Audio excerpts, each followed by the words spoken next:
Sha-Deana Z and welcome back to the channel. In today's video, I will be telling you guys 7 things to avoid during postpartum hair loss and shedding. Because most of you know I recently had a baby and I did experience some postpartum hair loss and shedding. But before we get into that, make sure you guys like, comment, subscribe, turn on your post notification bell so you get notified every time I drop a video and you never miss a video. Also, click the link in my description to follow me on all social medias. Also, click the link in my description for my other YouTube channel. I have a mommy YouTube channel that features my daughter, so make sure you guys check those out. With that being said, let's hop right into this video. Alright, so the first thing you want to avoid during postpartum hair loss and shedding is heavy products. And what I really mean by heavy products is edge control or gel. This is speaking from my experience. So I experienced hair loss and shedding around my edges, the front perimeter of my hair. And I noticed that when I cut back on using edge control, my hair started to grow back. Also doing my daily moisture routine that I'll show you guys in another video. But I noticed when I started to cut back, my hair started growing more, and it was because I wasn't manipulating that area anymore. The second thing you want to avoid is certain hairstyles.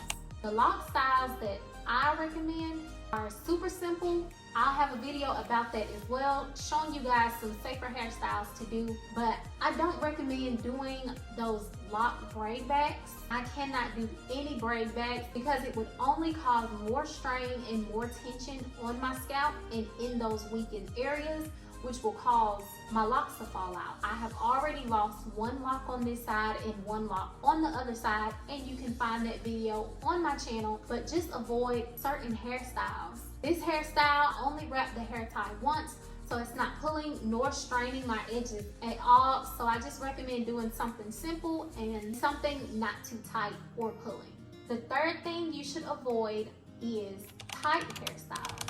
So no matter what lock style you choose to wear, just make sure it's not tight. I couldn't wear braid backs right now if I wanted to because I have been experiencing hair loss right near my edges, and it would only cause more strain and tension on my edges, and I could possibly lose more locks. So another example, even if I have this hairstyle in, if it was too tight, then it's something I would need to avoid. I'm able to get this hairstyle to the point where it's loose and it's not tight at all, but if you can't find a way to do a certain hairstyle without it being tight, then it's best to avoid those tight hairstyles. The fourth thing you should avoid is leaving your locks unmoisturized. So I want to make sure I am moisturizing my locks. And I almost made a mistake of not moisturizing as often as I should, and my hair started to become a little dry, and when it's dry and brittle, it's easy to break. So that could be one of the reasons that I lost a lock here and a lock here. I noticed that when my locks are moisturized, they don't feel brittle or easy to break. So I definitely recommend keeping that area moisturized where you're experiencing the loss at. I have been using mostly oil to keep it moisturized, but you definitely want to make sure you are consistently moisturizing that area. That is what works for me, and hopefully it works for you. The fifth thing you want to avoid is not protecting your locks at night. You want to protect your locks at night. I definitely recommend a silk or satin bonnet, scarf, whatever works for you, but definitely wrap your hair up at night, especially if you're experiencing postpartum hair loss and shedding in the same areas as me. Again, mine is right around my edges, so when I sleep, my hair can rub against the pillow, which can dry out my hair, causing them to break and become dry and brittle. You can even use a silk or satin pillowcase. The sixth thing you want to avoid is stress. I, however, didn't really know how much stress can cause hair loss. So I went through postpartum depression a little bit earlier this year. So I was definitely stressed. And I would think my hair would have came out then versus now. It said it usually starts between 3 to 4 months. Mine mostly peaked end of June, mid-July. But you definitely want to limit your stress because apparently that can cause postpartum hair loss and shedding as well. The seventh thing you want to avoid is bleaching and coloring your locks.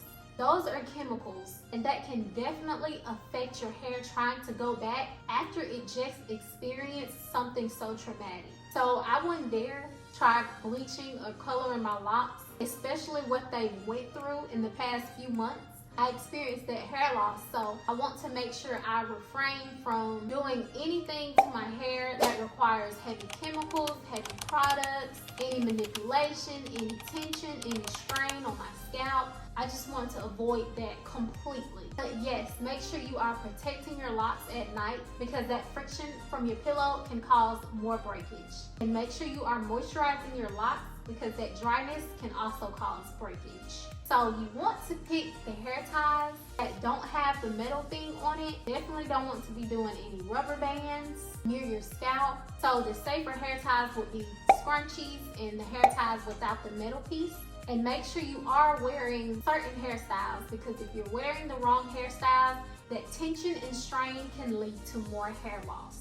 Alright guys, so those are 7 things to avoid during postpartum hair loss and shedding on Instant Locs. Thank you guys so much for watching. If you enjoyed this video, make sure you guys like, comment, subscribe, and turn on your post notification bell so you never miss when I drop another video. Also, check out the links below in the description box. One link, you can follow me on all of my social medias. The other links are my other YouTube channels. One YouTube channel features my daughter, It's a Mommy and Me YouTube channel. Definitely look in the description box and check those out. We are on the road to 3K. Thank you guys so much for watching. Thank you for subscribing. And of course, if you want me to do any videos, please feel free to drop it down in the comments. And if you have any questions, do the same.